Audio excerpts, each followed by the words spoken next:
नमस्कार। 18 मई 2025 जब केतु देव गोचर करेंगे तो कहाँ जाएंगे? सिंह राशि में। और सिंह राशि आपके लिए कहाँ बना हुआ है?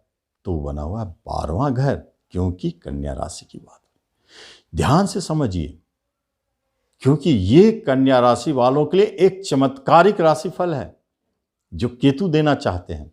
इसका प्रभाव भी दिखेगा, व्यर्थ नहीं जाएगा। 12वां घर को खराब माना जाता है, लेकिन किसके लिए? दो ग्रह ऐसे होते हैं जिसको 12वें घर में राजयोग पैदा करने का क्षमता है, एक शुक्र और दूसरा केतु। शुक्र भोग कारक है, अब 12वां घर भी भोग स्थान है, तो इसलिए राजयोग बनता है। लेकिन यही 12वां घर मोक्षदाता है और केतु भी मोक्षदाता है, इसलिए ये 12वां घर आपके लिए भी केतु के लिए राजयोग कारक हो जाता है। तो फिर ये गोचर क्यों नहीं राजयोग कारक बनेगा कन्या वालों के लिए? तो रिजल्ट क्या होगा, ध्यान से समझिएगा तो आप देखेंगे कि यही 12वां घर में बैठा हुआ केतु देव आपके लिए राजयोग कारक हो जाता है और ऐसे ऐसे चमत्कारिक रिजल्ट दिखा जाएंगे आपको कि आप दंग रह जाएंगे। पहली बात, विदेश ले जा सकते हैं। दूसरी बात, बड़े बड़े खर्चे भी कराएंगे, जब पैसा बड़ा आएगा तो खर्च होगा। तीसरी बात, आध्यात्मिक जीवन में प्रवेश, और जो उस स्थिति को प्राप्त करना चाहते हैं जिसे कहते हैं मोक्ष, वो इसी समय का इंतजार करते हैं।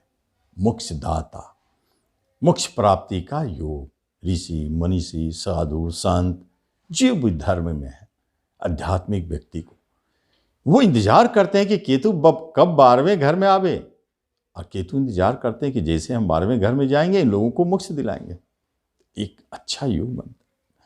यहीं से कभी कभी घर में आध्यात्मिक वातावरण खुशियां भरते हैं, कुछ बड़े वाहन का प्रवेश होता है, कुछ जमीन जायदाद की खरीदारी भी करवाते हैं केतुदेव कन्या वालों के लिए।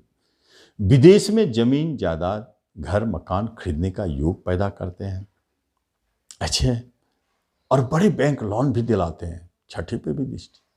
शत्रु को परास्त करते हैं, रोगों से मुक्ति दिलाते हैं, यही तो केतु का काम है। और अष्टम, गुण विद्या और रहस्यों को उजागर करने वाले बन जाते हैं। कहने का अर्थ है कि कुछ ऐसी बातें हैं जो दबी हुई थी उसे प्रकट कर देते हैं, और कुछ ऐसे धन हैं जो दबा हुआ था उसे बाहर निकाल देते हैं।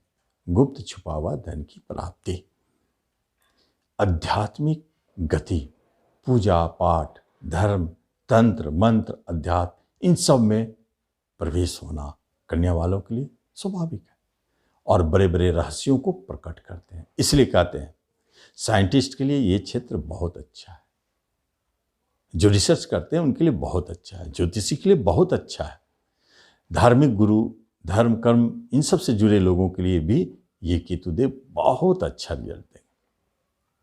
लेकिन यदि 12वें घर में केतु के साथ सूर्य बैठा हो तो क्या होगा? यहाँ पिता के लिए तो अच्छा नहीं है, लेकिन आपके नाम यश को कोई दिक्कत नहीं, नाम फैलेगा, कीर्तिध्वज हो।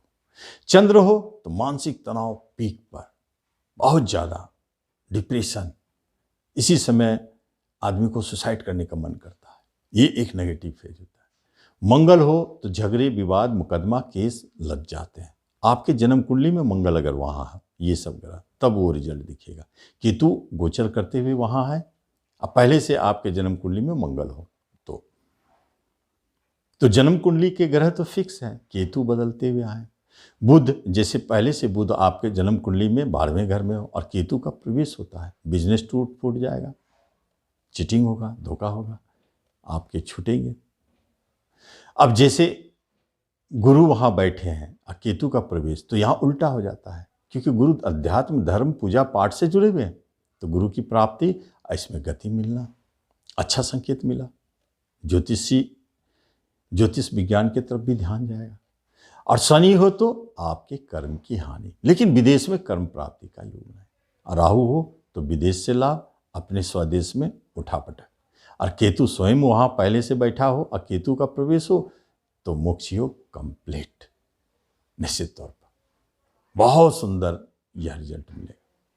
ये सारे स्थिति परिस्थिति आपको दिखाई देंगे, लेकिन जब आपको लगता है कि आपके जन्म कुंडली में वहाँ मंगल बैठे हुए हैं 12वें में और केतु का एंट्री हुआ तो कैसे बचेंगे? या सूर्य बैठे हुए हैं, केतु का एंट्री है, चंद्रमा बैठे हुए हैं, केतु का एंट्री हुआ, कैसे बचेंगे? केतु को पकड़ के चले तो क्या करें?